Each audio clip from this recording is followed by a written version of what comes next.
be going then. Say hi to Tainari and Kale for me if you want to ask why I'm unwilling to join them, yes? Putting aside the fact that they're too full of themselves, I actually have no issue with their research methodologies and approach. After all, knowledge is either right or wrong. Superiority and inferiority do not come into the conversation. All researchers are just doing their best to shed light on the unknown in their respective fields of expertise. No matter what corner of the unknown they shed light on, it's a step forward for us all. Because I believe wholeheartedly in that principle. Even if the others call my research useless, as long as the knowledge I gain from it is accurate, it could become useful in the future. In the end, useful and useless are concepts that shouldn't be used to evaluate knowledge. When I first started deciphering ancient documents, I didn't think about how it'd be useful to Ksharawar. That's why there's no need for me to join them to do useful research. I'd rather stay in Haravatat. It's much more convenient for me to access the materials I need for my research here.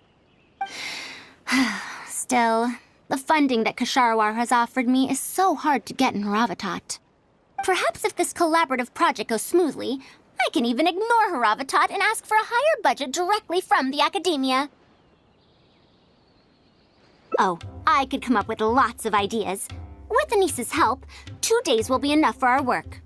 However, I'm still undecided as to the style of the reference book's text and illustrations. You're right. Explanations are a core part of early developments, too. By using detailed and accurate illustrations, we can impart knowledge more effectively. It would also make it easier for me to recruit students. Thank you. I'll take your opinion into account. See you in 2 days.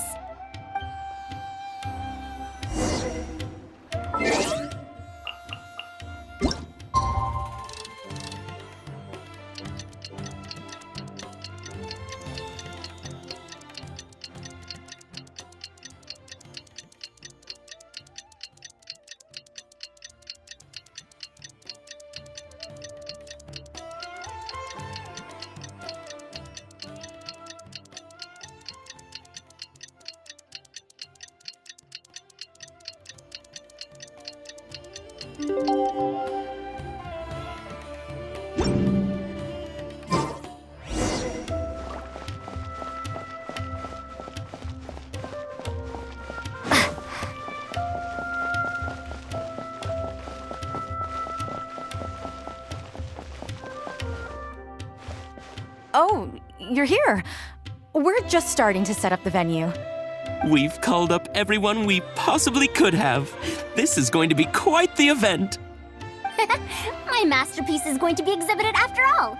Let's see what the academia shall say about it this time. To sum up, the 24 forms of pressure-based puzzle mechanisms were used in various ruins. All right, let's go to the next page. Now, I'll explain the base layer design of elemental monuments. Are we done yet? Oh, I'm falling asleep. I don't understand any of it at all.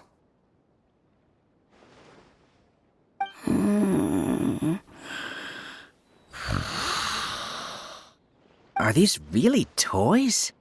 They sound a bit too dangerous to buy for children. Oh. Well, we've prepared paper prototypes for everyone.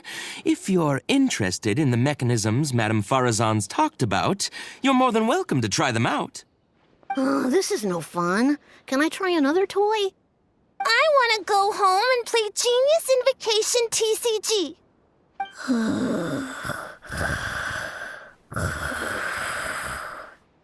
Forget it. I don't think anyone would be interested. I should go home and take care of my children.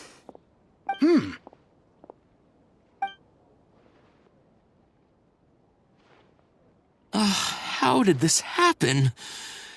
Forget about getting opinions from others. No one even wanted to stay and try them out. I'm sorry. I think we miscalculated. No, you simply gave suggestions. I was the one who decided to follow through. Anise, too, was only following my instructions. I will find a way to make up for this error. Please, Give me some time. I'll write another reference book. Excuse me, but are you the one who wrote this reference book? Yes. Who are you? Ah, you're that man Mountain who was in the crowd just now.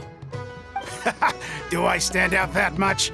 Well, I guess I don't look like someone who'd have anything to do with toys. Let me introduce myself. I'm Kamal, the branch master of Sumeru's Adventurers Guild. What's the branch master doing here? Were you looking for us, or did something happen? I came to Port Ormos to visit some old friends. On the way over, I saw the booklet you were handing out, so I came to take a look. Can you print a few more copies of this booklet and sell them to the Adventurers Guild? Also, could you make full-fledged models of those paper prototypes and sell them to us as well? What does the Adventurers Guild want with these toys? You may see them as toys, but to adventurers who need to deal with all sorts of machines and contraptions within ancient ruins, this booklet is a true treasure. We have many members who can't read, so books are of little use to them. What they know of handling mechanisms has been learned solely through word of mouth. Even if the academia granted public access to all their books, there are people who can't use them. Ah, and our booklet is practically all pictures. Well, it is designed for children. It might be a bit too difficult for children, but it's perfect for adventurers. Also, those paper strips, you called them paper prototypes? If you can make wooden versions for demonstration purposes, even the most illiterate person would be able to follow along and understand. If we can supply a model set for each branch, and if each adventurer carries a booklet with them, then ruin exploration will become much safer. You really think so? I mean, yes. I always knew it. Knowledge will always be needed, one way or another. Making models of contraptions for the Adventurers Guild? To be honest, that sounds like a good avenue to explore to me. We'll probably have to send in a separate application, but it shouldn't be an issue. After all, this concerns safety during the exploration of ruins. It's a problem that the academia is actually trying to address as well. Then let's cut to the chase and discuss the details of our first order. The amount we're offering to pay in advance is this much.